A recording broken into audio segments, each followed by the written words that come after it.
The things I know to be true are that Canada is changing rapidly, and I think more so than most Canadians realize. I think the notion of diversity is a thing of the past, and we want to make sure that we're moving beyond an us and them mentality.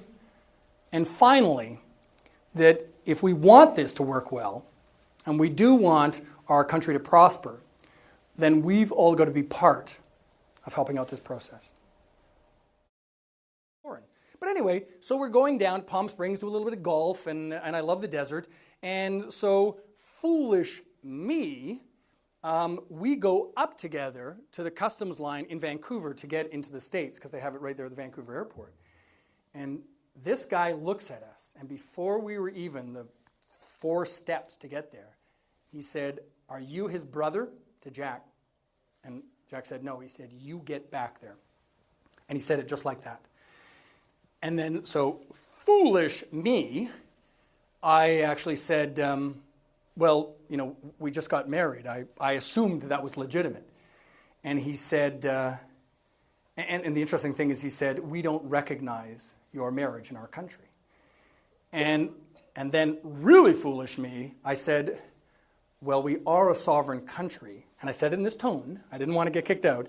I said, "We are a sovereign country. I thought we do get to decide our own laws." And he put a big I for inspection on my card very angrily, handed it back, and he said, "We'll see if you are eligible to come into our country." Handed me this. He said, "You go back there for inspection." And when I went to talk to my friend who was going through the other line at that time, he yelled at us that I wasn't allowed to talk to my husband to let him know, "Oh, by the way, I might not be getting on the same plane as you." And so I was able to use some sort of language of some kind, and I was able to indicate what was going on. I sat there cooling my heels, and it was very clear to me that I was being punished for being gay, because there was lots of people and they weren't doing anything. And I think the idea was, let's just make this guy wait. Because as soon as I got up and I went there, and the fellow says, you know, and I'm looking at the time, and I'm saying, "I'm concerned about the flight." "Well, you can always catch another one, sir." "All right." And so I'm waiting there, and then when I finally got up, and he said, "What do you do?" And I said, you know, even though I don't practice, it's a lot easier to say you're a lawyer. He said, "You know, what do you do?" And I said, "I'm a lawyer." "What kind of law do you practice?" "Human rights." Anyway, so he quickly filled out the form in 2 seconds, and I was out the door. So, yeah, I use that every once in a while. Just hope you don't get caught. But the thing is, you know, mine's legitimate. But anyway, the thing is that we were able to quickly get on. We were the last people. They said they were waiting for us, and we got on. I was so furious. I was just furious. I thought, I'm never going back there again. I'm not going to the States. I even questioned why we were going down in the first place. And I just thought, I'm not letting this one guy get in the way. Now, the interesting thing is, when we go back in line again, I don't remember these things, but Jack does. And so he says, "There's your guy."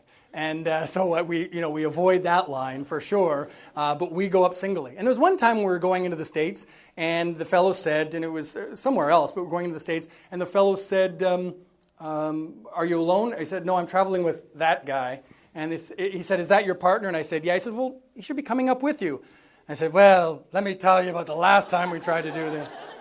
Anyway, so he said, you know, "Welcome to the United States," and that kind of stuff. So the point is, we still go up by ourselves. If they call us up, coming to Canada is a different story. I mean, we go up, we fill out one declaration, and you know, that's a whole different story. But the interesting thing is, we do get to go into different lines, right?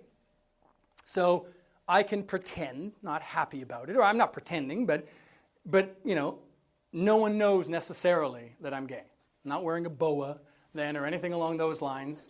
You know, I leave the boa at home, and the thing is that I get to do that. People of a different color of skin, people with names that are a little bit different than Hammond or Boomer or other names like that, and people who, when you see their passport and you see where they're born, they don't get that. They don't get the option to do that. And so when I was talking about this, again, a couple months ago with some work that I was doing in Winnipeg with a group, someone said, "Stephen, do you call the border security people on what you see or what you feel is the slower lines for people who are dark-skinned?" I said, "No, I don't." Now, I don't mind saying, and it's not as a defense, more of a rationale, that there's no way that I could say anything because, you know, I'm not there when they're going through it and whatever it is. But I guess it's my desire then that I have to keep talking to people about their experiences, let people tell us about their experiences so that we're not always just going, really? I mean, really? Because when I have these conversations with people that I know who are dark-skinned and they tell me about their experiences of going through or not getting through security for no other reason than just the automatic suspicion that they're going to be trouble when I could be trouble. And maybe the matter of fact is, since I talk about these kind of things, maybe I am more trouble.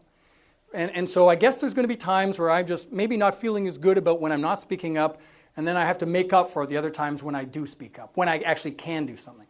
But we can certainly educate everyone, and we can certainly remind people in simple reminders about the kind of things that we need to do just to make sure that it's just not an us and them sort of mentality that's actually going on.